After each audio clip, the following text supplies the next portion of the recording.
Hello everyone, welcome to our another episode of Shiksha Edu Talks.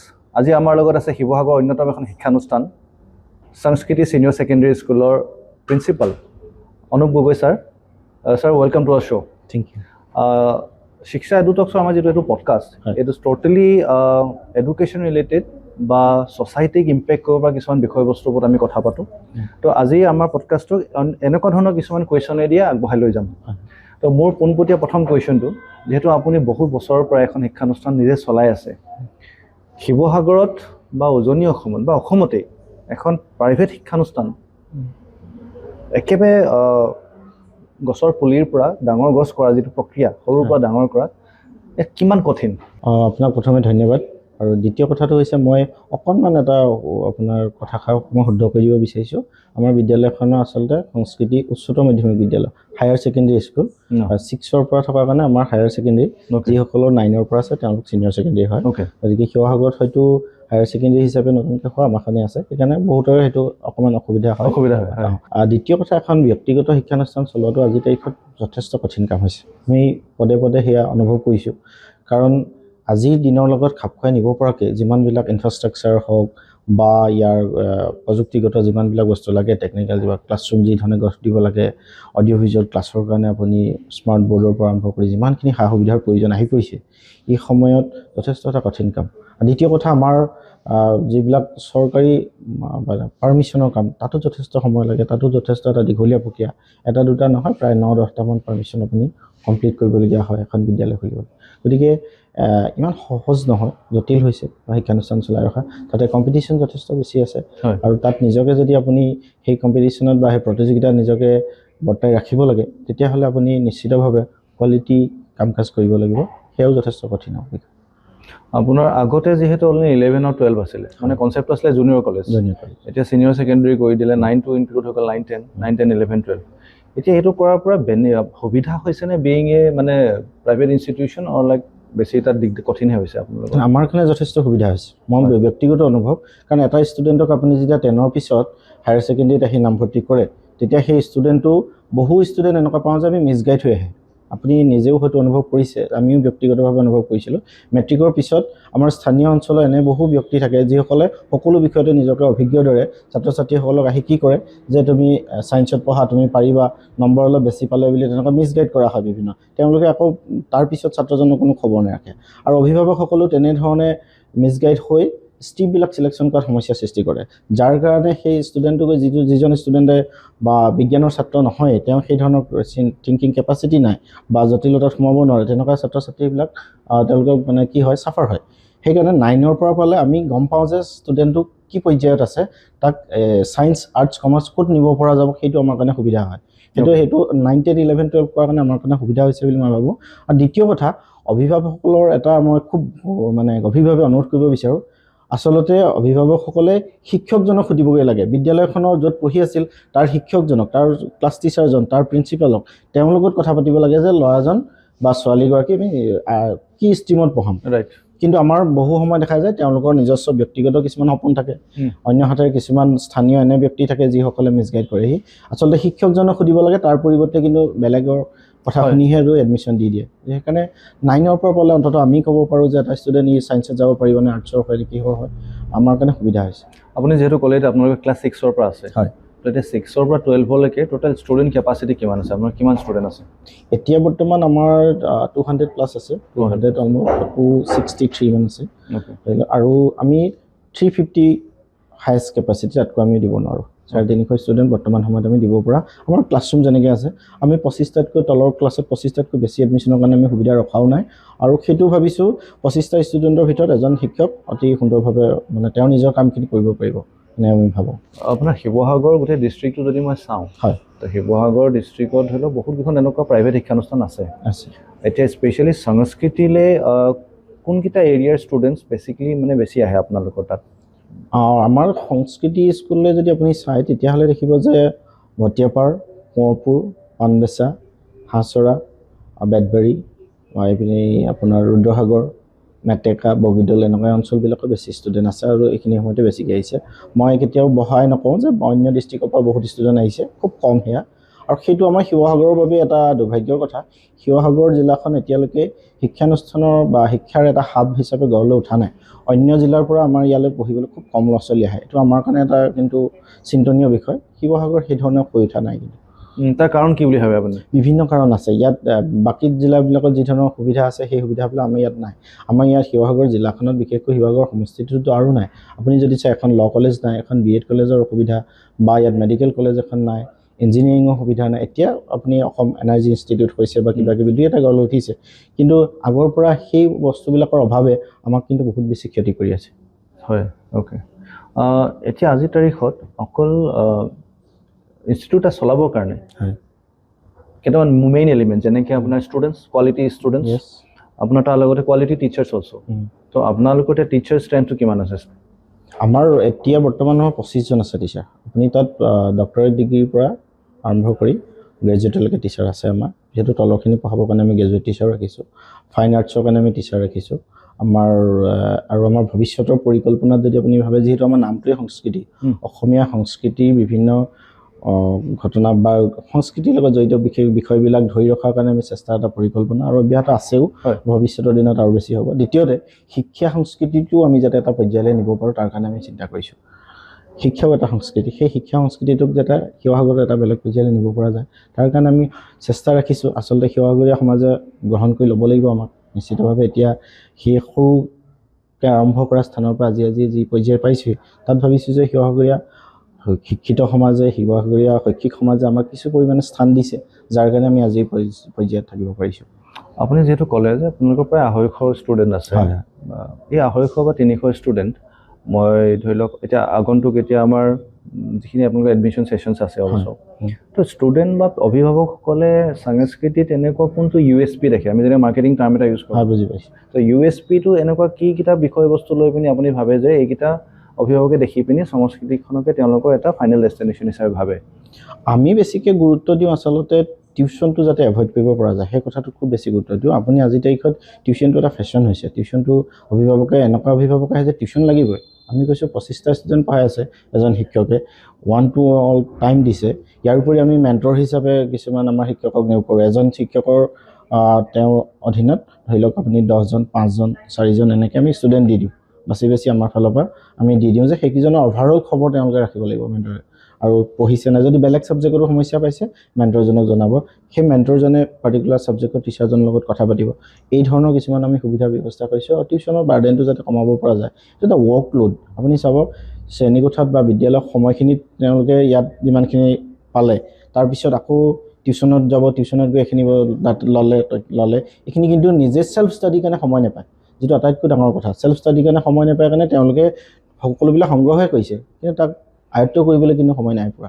Self ষ্টাডিৰ কাৰণে সময়টো বচাবৰ কাৰণে আমি যথেষ্ট চেষ্টা কৰোঁ। অ'কে, মোৰ আৰু এটা কুৱেশ্যন থাকিব যে কোচিংটো মেণ্ডেটৰী নেকি, নে is a very essential part of the মানে হাই ছেকেণ্ডেৰী? কোচিং মেণ্ডেটৰী নহয়। কোচিং আৰু ইণ্টিগ্ৰেটেড কোচিঙত সকলো যাবও নোৱাৰে, আৰু এইটো হায়াৰ ছেকেণ্ডেৰী লেভেলত ভবাটো এটা ভুল হ'লে। আচলতে তলৰ পৰাই আনিব লাগিব। যদি ইণ্টিগ্ৰেটেড কোচিঙৰ কথা চিন্তা কৰে, তলৰ পৰাই আনিব লাগিব। আমাৰ নতুন শিক্ষা ব্যৱস্থাই কেনেধৰণে গঢ় দিয়ে আমি নাজানো, কিন্তু কথা হৈছে যে শিক্ষা ব্যৱস্থাটো পৰিৱৰ্তন কৰিবলৈ হ'লে স্কিল বেছড এটা এডুকেশ্যন ছিষ্টেম বুলি নিবই লাগিব। আজি হায়াৰ ছেকেণ্ডেৰী পাছ কৰা এটা ল'ৰাই, তাৰ যেনিবা ঘৰৰ অৱস্থা এনেকুৱা যে সি আৰু পঢ়িব নোৱাৰে, পঢ়াবও নোৱাৰে, সেই ল'ৰাজনে কি কৰি খাব পাৰিব, তেওঁ কি স্কিল দি পঠিয়াইছে। আমি শ্ৰেণীকোঠাত আমি স্কিল একো নিদিওঁ।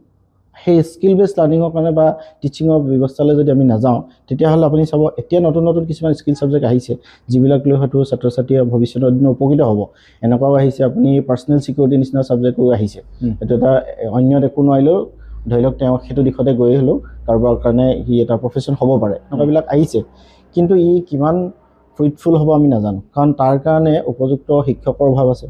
আপুনি ছাবজেক্টটো শিক্ষা বিভাগে দি দিলে সেই বিষয়টোৰ ওপৰত শিক্ষক নিযুক্তি কৰাৰ বিদ্যালয়খনৰ আমাৰবিলাকৰ এটা ডাঙৰ সমস্যা।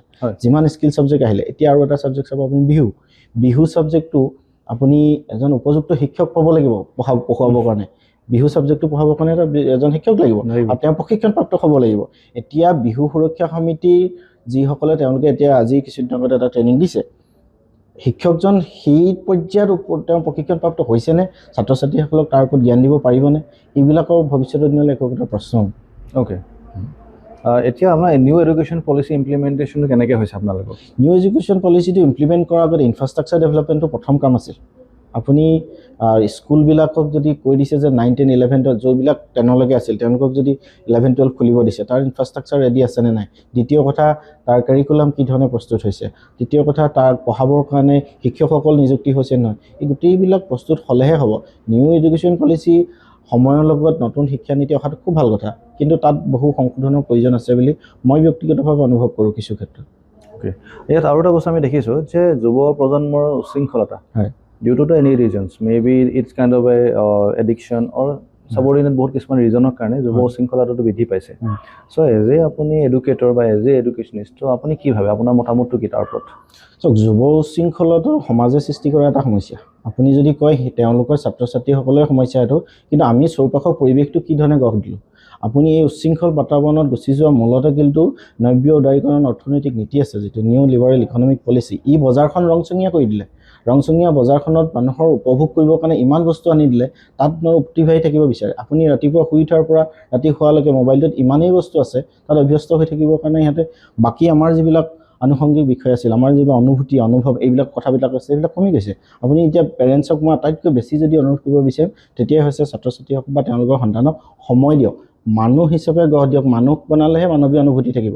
আপুনি যদি মানুহ নাই বনোৱা, তাক যদি এটা মেচিন বনাইছে, তাক যদি এটা পেৰট লাৰ্ণিঙৰ ব্যৱস্থাই নি আছে, তেতিয়াহ'লে সি কেতিয়াও মানৱীয় অনুভূতি নাথাকে, পিতৃ মাতৃৰ লগতো নাথাকিব। তেতিয়াহ'লে মানুহ কৰাৰ কাৰণে প্ৰথম চেষ্টাটো কৰিব লাগিব। আপুনি চাবচোন, আমাৰ সচৰাচৰ মানুহৰ আমাৰ মানুহ শব্দটোৱে নুফুটে, বহুত মানুহ বুলি কওঁ আমি, তাৰমানে প্ৰকৃত মানুহ হোৱাগেই নাই। আমি সেই পৰ্যায়ত চিন্তা কৰিব পৰা নাই। আপুনি সাধাৰণ মানুহৰ লগত কথা পাতোঁতে চাব, আজি বহুত মানুহ বুলি কয়, ঢেৰ মানুহ দেখিল কয়, মানুহ নহয়। মানে মানুহ হ'লে মানৱীয় অনুভূতি থাকিব। আজি কয় যে পিতৃ মাতৃক কিয় অৱজ্ঞা কৰে, সন্মান নকৰে, শিক্ষকক সন্মান নকৰে, প্ৰকৃত মানুহ হোৱা নাই। আৰু সেই ব্যৱস্থাটোত আমাৰো ক'ৰবাত শিক্ষা ব্যৱস্থাটোত কেৰুণ আছে। আৰু অভিভাৱকসকলৰ অতি বেছি মৰম হৈছে নিজৰ সন্তানৰ প্ৰতি, বেছি মৰমে বেয়া কৰিব। অতি মিঠা নিশ্চয় বেয়া বুলি সকলোৱে কয়, গতিকে অতি মৰমটো বেয়া কৰিছে। মানে এজন পিতৃ মাতৃ হিচাপে মৰম চেনেহ কৰাটো, আদৰ যত্ন লোৱাটো খুব ভাল কথা, কিন্তু অভিভাৱক হ'ব পাৰিছে নাই? লগতে অভিভাৱকো হ'ব পাৰিব লাগিব নহয়। আজিৰ দিনত তেওঁলোক খাপ খাব লাগিব। আপুনি এটা কথা চাব, বহু আমি এনেধৰণৰ অভিভাৱক পাওঁ যিয়ে আমাৰ ছাত্ৰজনৰ বা ছাত্ৰীগৰাকীৰ সন্মুখতেই আমাক কৈ দিয়ে যে মইতো একো নাজানো আৰু নজনা নুশুনা মানুহ, আপোনালোকে যি ক'ব সেয়াই হ'ব, আপোনালোকক গতাই দিছোঁ। ল'ৰাজনে বা ছোৱালীগৰাকীয়ে গম পাই গ'ল যে তেওঁৰ মাক বা দেউতাক একেবাৰে অশিক্ষিত মানুহ এজন। তেওঁ যেতিয়া ক'ব যে তুমি পঢ়া, তুমি আমুকটো কৰিছানে, তেওঁৰ কথা নুশুনে। তেওঁ কিমান পঢ়া, কিমান জানে, এই কথাটো ছাত্ৰজনৰ সন্মুখত শিক্ষকক বা অধ্যক্ষক কেতিয়াও ক'বহি নালাগে। তেওঁ সদায় এইটোহে কৰিব লাগে যে গৈ আজি ক্লাছ হ'ল নে সকলো, বহীখন চাওঁচোন কি লিখিছে, একো পইণ্ট তেওঁ জানিব নালাগে। বহীখন যদি চেক কৰি দিয়ে, তেওঁ জানে মাকে বা দেউতাকে জানে কথাখিনি, কিন্তু তাৰ সন্মুখতে যদি কৈ দিয়ে আমিতো একো নাজানো আৰু নপঢ়া নুশুনা মানুহ, আপোনালোকে গতালোঁ, তেতিয়া কি হ'ব? ছাত্ৰজনে গম পাই গ'ল যে মোৰ মা বা মোৰ দেউতাই একো নপঢ়ে, একো নাজানে, হয়, মই এতিয়া বেছি জানিছোঁ তাত স্কুলত গৈ। এই কথাবিলাকে সমাজত সমস্যাৰ সৃষ্টি কৰিছে। আৰু যিবিলাকে গৈ যুৱ শৃংখলতা, মানে আমি এটা বস্তু চাব, অকল সিহঁতক দুখ দি থাকিলেই নহ'ব। এটি শিশুৰো স্বাভিমান থাকে, আত্মসন্মান থাকে। আপুনি শিশুক কথা পাতি থাকোঁতে চাবচোন, কিছুমান কথাত সিহঁতি বেয়া পায়, সিহঁতি কৈ দিয়ে মোক এনেকৈ নক'বা। তাৰমানে সিহঁতৰ স্বাভিমান আছে, আত্মসন্মান আছে, সেই কথাটোক আমি গুৰুত্বও দিব লাগিব। সিহঁতৰ পৰা আমি শিকিবলগীয়া বহু কথা আছে। আৰু এতিয়া নতুন সিহঁতি যি পৰিৱেশত ডাঙৰ হৈছে, সেই পৰিৱেশটো আমি বুজি ল'ব লাগিব। আমি যদি কৈ দিওঁ চিধাই উশৃংখল বুলি, সিহঁতি বেয়াই পাব, সিহঁতি আৰু বেছিয়ে বেয়া হৈ গৈ থাকিব। আমি অকল বদনামটোহে দি আছোঁ। সিহঁতৰ বয়সটো আপুনি চাওকচোন, যুৱ শৃংখল মানে এডলচেঞ্চ পিৰিয়ডটো, এই পিৰিয়ডটোত ইমান বেছি ইম'চনছ থাকে, ইম'চনবিলাক কণ্ট্ৰল কৰিব নোৱাৰে, হাই ইম'চনত থকা। সেইখিনি সময়ত আমি লগ দিব লাগে, সেইখিনি সময়ত সিহঁতক আমি খুব বেছি গালি গালাজ পাওঁ, খুব বেছি সিহঁতক মানে দুখ দিবলৈ চেষ্টা কৰোঁ। গতিকে মই ভাবোঁ যুৱ শৃংখলতাটো সমাজে সৃষ্টি কৰা এটা সমস্যা। আমি অকল ভাবি লৈছোঁ, এটা নেগেটিভ মাইণ্ডছেট লৈ লৈছোঁ যে যুৱকসকল উশৃংখল, যুৱক নাযায়। এনেতো বহু যুৱ আজিৰ চামৰ আছে, যুৱক হওক যুৱতী হওক, ইমান বেছি তেওঁলোক ডিচিপ্লিন, ইমান বেছি মৰেলিটি আছে তেওঁলোকৰ মাজত, দেখি আচৰিত পাওঁ আমি। তেওঁলোকৰ বহুত বেছি হেৰি আছে, সকলো নহয়। আগতে আমি আৰু এটা বস্তু দেখিছিলোঁ, যিটো সামাজিক অভিভাৱকত্ব, মানে ছ'চিয়েল গাৰ্জেনশ্বিপ, সেইটো অৱনতি ঘটাৰ কাৰণেও আজি সমাজখন বিশৃংখল হৈছে। নিশ্চিতভাৱে সেইটো কথা মই আপোনাক ক'ব বিচাৰোঁ যে সামাজিক অনুশাসনটো নোহোৱা হ'ল। অনুশাসন নাই। আপুনি ভাবক, মই যেতিয়া আমি ছাত্ৰ অৱস্থাত আছিলোঁ, সৰু হৈ আছিলোঁ, আমি গাঁৱতে হওক বা অন্য স্থানতে ডাঙৰ এজন দেখিলে আমি সেই স্থানত থাকিব নোৱাৰোঁ। মই ব্যক্তিগতভাৱে ক'ব বিচাৰোঁ যে আমাৰ গাঁৱত এটা পুল আছিল, পুলবিলাক থাকে নহয়, পুল এটা, সেই পুলটোত বহাটো আমাৰ সময় খুব চখ আছিল, মানে বহিবলৈ পাব লাগে। নোৱাৰোঁ কি কাৰণে, ডাঙৰসকল বহি থাকে, তালৈ যাব নোৱাৰোঁ। তাত বহিলে কেনেবাকৈ যদি কোনোবা ছিনিয়ৰজনে দেখে, চিধা কয় যে কি পুলত ডাঙৰ হ'লে যায় আপুনি সেই অনুশাসনটো আমাৰ ওপৰত আছিল আজি আপুনি ক'বলৈ যাওকচোন ল'ৰাজনে কোৱাতকৈ মাক দেউতাকে বেছি ক'ব যে তুমি কিয় ক'বা তোমাৰ কি অধিকাৰ আছে মোৰ ল'ৰাটোৰ ওপৰত ক'বলৈ এই সামাজিক অনুশাসনটো নোহোৱা হোৱাটো এইটো এটা মূল কাৰণ তাৰ ওপৰত কিন্তু চিন্তা কৰিব হ'ল আজিৰ সমাজে যদি চিন্তা নকৰে তেতিয়াহ'লে আমি এখন ভৱিষ্যতৰ দিনত বেলেগ সমাজত বাস কৰিবগৈ লাগিব এতিয়া মই আকৌ স্কুললৈ গুচি আহোঁ আপোনালোকৰ এতিয়া এখন স্কুল চলাওঁতে যদি ধৰি লওক বিভিন্ন ধৰণৰ যিখিনি টিচাৰ্ছ নিউলি আপোনালোকে এপইণ্ট কৰে তেওঁলোকে অন্যান্য ক্ষেত্ৰতো ধৰি লওক এপ্লাই কৰি থৈ দিয়ে চৰকাৰী কিছুমান চাকৰি পালে বা তাতকৈ বেটাৰ অপৰচুনিটি এটা পালে তো সেই টিচাৰজন যেতিয়া গুচি যায় তো তেতিয়া সেইটো সময়ত কেনেকুৱা ধৰণৰ মানে প্ৰব্লেম হয় মানে Sivasagar sufficient amount of teachers আছেনে যে ইমিডিয়েটলি ৰিক্ৰুইট হৈ যায়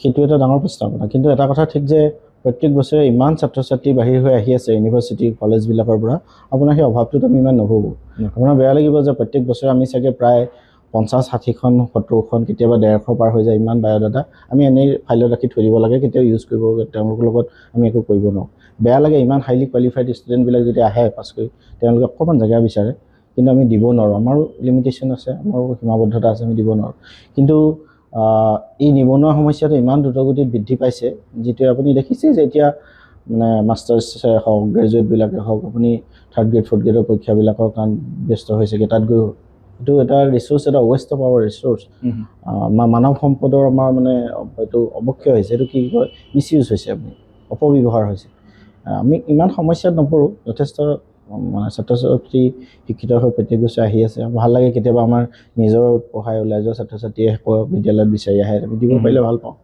সেইটো ইমান সমস্যা হোৱা নাই কিন্তু এটা কথা আমি এপইণ্ট কৰাৰ দিনাই চাই লওঁ কিছুমান কথা আৰু যিদিনালৈকে আছে আপুনি বেটাৰ অপৰচুনিটিজ পালে নিশ্চয় যাব লাগিব গতিকে যাব কিন্তু যিদিনালৈকে আছে সেইদিনালৈকে হাৰ্ট এণ্ড চ'ল নিজৰ বুলি ভাবি আৰু তাতোতকৈ ডাঙৰ কথা আমি সদায় সংস্কৃতি আমি এটা পৰিয়াল বুলিয়ে কওঁ আমি পৰিয়ালৰ নিচিনাকৈ থাকোঁ আমি আপুনি গম পাব যে প্ৰথম দিনাই আমাৰ সেইটোৱে থাকে সদায় সেইটো আমাৰ পৰিয়াল আৰু মোৰ এটা খুব ডাঙৰ মই এটা ৰোল প্লে' কৰি আছোঁ মই ভাবোঁ ভৱিষ্যতৰ দিনত ই কামত দিব বুলি সেইটো হৈছে প্ৰথম দিনাই যেতিয়া সিহঁতক মই ৱেলকাম কৰোঁ ছাত্ৰ ছাত্ৰীসকলক তেতিয়া এটাই কথা কওঁ যে গেটখনৰ বাহিৰত তোমালোকৰ ধৰ্মটো তোমালোকৰ উপাধিটো এইবিলাক থৈ আহিবা কাৰণ ইয়াৰ ভিতৰত জাতিগত ধৰ্মৰ লগত এনেকুৱা কথা কোনো বিচাৰ নচলে আৰু কোনেও কাকো ইটিকিং ঠাট্টা মস্কৰা কৰিব নোৱাৰিবা গতিকে সেইটো যদি তোমালোকৰ জীৱনত খুব প্ৰয়োজনীয় গেটৰ বাহিৰৰ পৰা আকৌ লৈ যাবা কিন্তু কেম্পাছৰ ভিতৰত এই বিষয়ে না মই তোমালোকক তেনেকুৱা ধৰণৰ কিবা ট্ৰিট কৰিম না শিক্ষক শিক্ষয়িত্ৰীয়ে কৰিব না তোমালোকে তেনেধৰণৰ কথাৰ মাজত কেতিয়াবা নিজৰ মাজত কাজিয়া হ'ব পাৰিব মই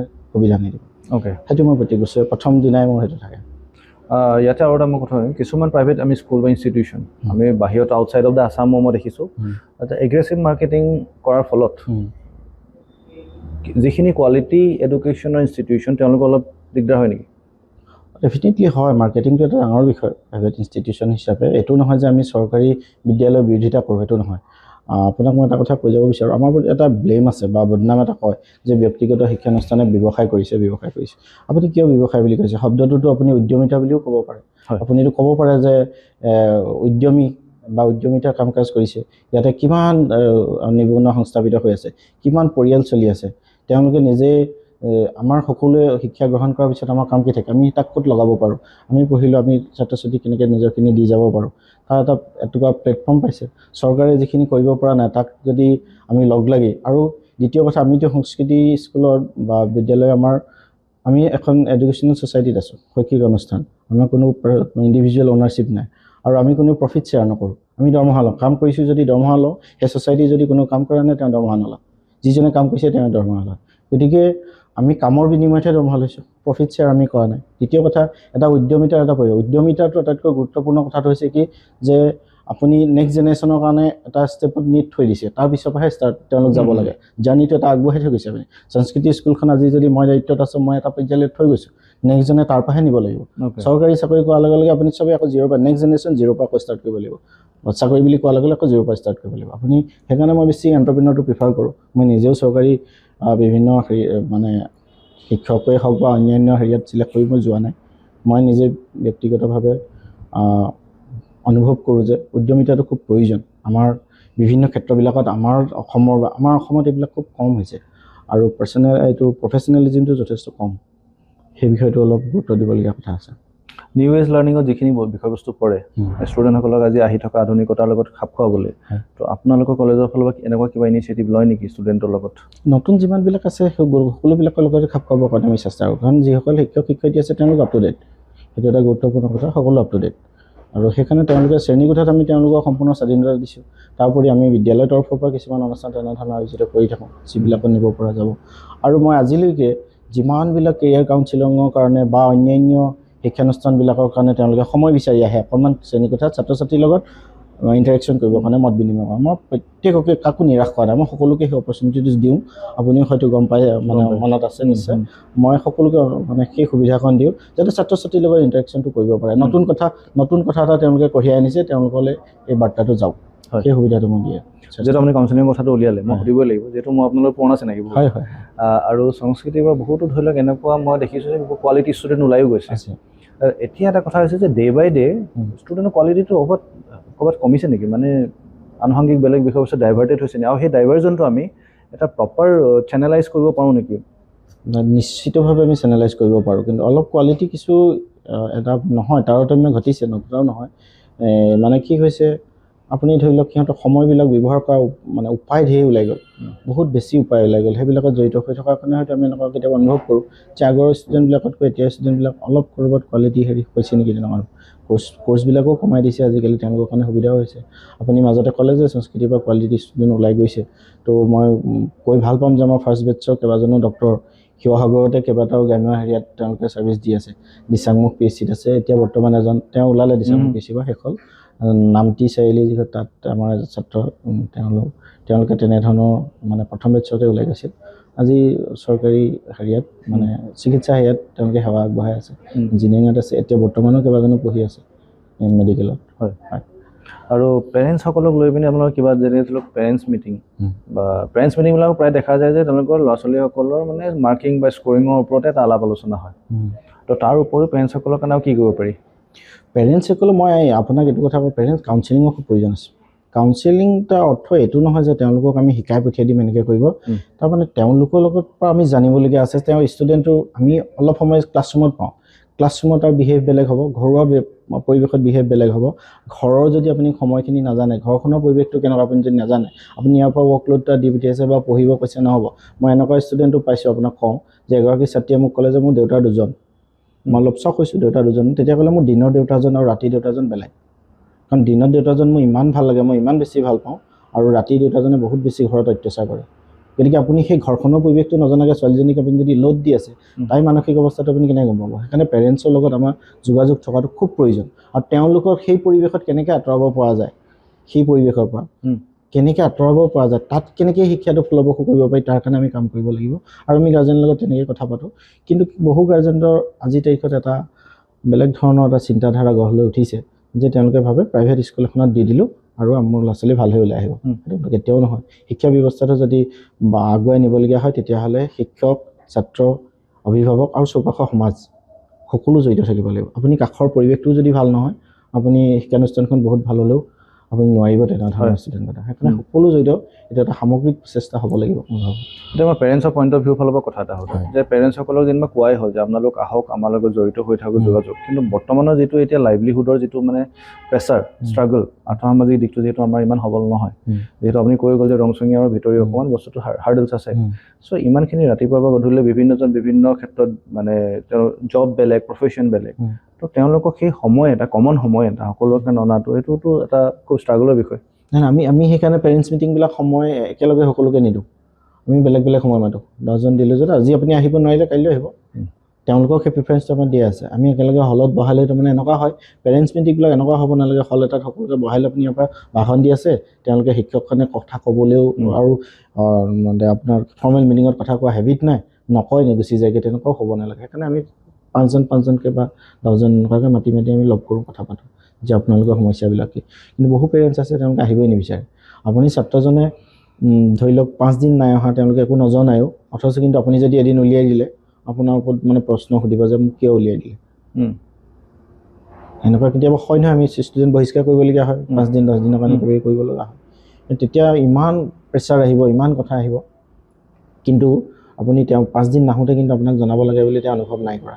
সেই সমস্যাবোৰ মানে পেৰেণ্টছৰ লগত আমাৰ কাউন্সেলিঙৰ প্ৰয়োজন আচ্ছা মই যদি আপোনাৰ কথাখিনি বাৰু চাওঁ যে it is a routine process যেনে ধৰি লওক আজি যিখিনি ল'ৰা ছোৱালী আছে কাইলৈ অভিভাৱক হ'ব হয় তো আজি ল'ৰা ছোৱালীখিনিয়ে যদি সেই বস্তুবোৰ বুজি নাপায় তো অভিভাৱক হয়তো আৰু বুজি নাপাব তো আজিৰ তাৰিখৰ ল'ৰা ছোৱালীখিনি যদি কিবা এটা প্ৰব্লেম হৈছে তেতিয়াহ'লে তেওঁলোকৰ মাক দেউতাকসকল যেতিয়া ষ্টুডেণ্ট আছিলে তেতিয়া টাইমত তেওঁলোকৰ আপব্ৰিঙিংটো অলপ বেয়া হ'ল নেকি যিটো কাৰণে আজি এইটো এফেক্ট হৈছে সময় সমাজ সাংঘাতিক ধৰণে সলনি হৈছে আপুনি চাওক আপুনি 90s আগৰ মানুহখিনি চাওক আৰু পিছৰখিনি চাওক ইমান বস্তু আহি গ'ল আপুনি মইতো সেই বগা ব্লেক এণ্ড হোৱাইট টিভিটোৰ সন্মুখত এণ্টিনাডালত তাতে বহি আছিলোঁ চিনেমা এখন চাবৰ কাৰণে সপ্তাহটো ৰ'ব লাগে এতিয়া ৰিম'ট লোৱাৰ লগে লগে আপুনি কিমান চাব লাগিব মোবাইলত কি নাই আজিৰ দিনত গতিকে সমাজ সলনি হৈছে ফেচবুক কাৰ নাই একাউণ্ট গাঁৱৰ কোনজন মানুহৰ ফেচবুকৰ একাউণ্ট নাই আপুনি চেক কৰকচোন হোৱাটছএপ কাৰ নাই গতিকে এইবিলাকৰ মাজত মানুহ সোমাই গ'ল অভ্যস্ত হৈ গ'ল তাৰ মাজত তেওঁলোকে পেৰেণ্টিঙত ক'ৰবাত অকণমান সমস্যা আহিছে কাৰণ তেওঁলোক ৰেডি নাছিল নহয় আমি এইবিলাকত সোমাই পৰিলোঁ মোবাইলে আমাক সকলোকে আমি এই মেনিয়াটোত চব সোমাই পৰিলোঁ আপুনি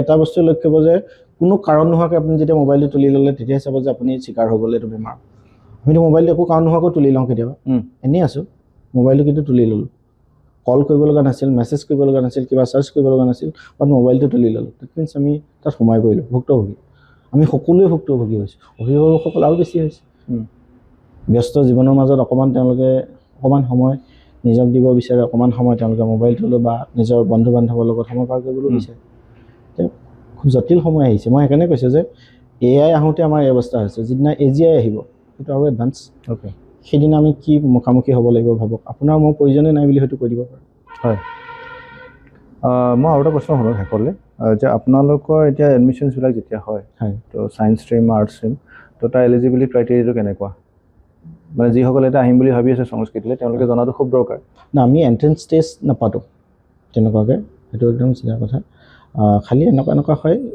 বেছিক এটা চোৱা যায় ছায়েন্সত পঢ়িবৰ কাৰণে আছেনে নাই ষ্টুডেণ্টৰ ৰিয়েলি হয় নহয় আমাৰ টিচাৰ ছায়েন্সৰ এটা গ্ৰুপ আমি ৰাখি থৈছোঁ একাডেমি তেওঁলোকৰ এটা গ্ৰুপ আছে সেই গ্ৰুপটোৱে তেওঁলোকে টেষ্ট কৰে যে এইকেইটা ষ্টুডেণ্ট ল'ব পৰা হ'ব নহয় যদি বহুত বেছি হয় এটা এক্সাম এটা তেতিয়া কয় যে ছাৰ এবাৰ লৈ চাওঁ এক্সাম এটা তাৰপিছতে এডমিশ্যনটো দিয়াব তেনেকুৱা হয় আমি খুব কম ষ্টুডেণ্টৰ মাজত থাকোঁ বহুত ষ্টুডেণ্ট নাই ছায়েন্সৰ আপুনি গম পাব যে সংস্কৃতি বহুত ষ্টুডেণ্ট নাথাকে আমি বহুত ষ্টুডেণ্টৰ মাজত আমি নাইও আৰু তেনেকৈ আমি থাকিব বিচাৰোঁ আমাৰ ইনফ্ৰাষ্ট্ৰাকচাৰো তেনেকৈ ডেভেলপ কৰা নাই আমি কম এটা ইনফ্ৰাষ্ট্ৰাকচাৰ কোৱালিটি যাতে কিবা এটা দি যাব পাৰোঁ সমাজখনলৈ আৰু ফিজ চিজৰ ক্ষেত্ৰতো আমাৰ নৰম যথেষ্ট কম আৰু এইটো ভাবোঁ যে সমাজখনত দিব পৰা আৰ্থিকভাৱে সচ্ছল বা টনকিয়াল এজন মানুহে তেওঁ সম্পূৰ্ণ ফিজটো দিয়ক তেওঁৰ লগতে কমকৈ দিব পৰা আৰু যদি কেইটামান ল'ৰা ছোৱালীৰ লগত লৈ যাব পাৰোঁ আমাৰ প্ৰথম লক্ষ্যটো এনেকুৱা আছিল যে অকল ধনী মানুহৰ আৰ্থিকভাৱে সচ্ছল পৰিয়ালৰ মানুহে যে পঢ়াব পাৰিব এইটো নহয় বহু ল'ৰা ছোৱালী আমি এনেকুৱা পঢ়াইছোঁ এতিয়াও পঢ়াই আছোঁ আৰু ভৱিষ্যতেও পঢ়াম প্ৰায় 30% মান আমি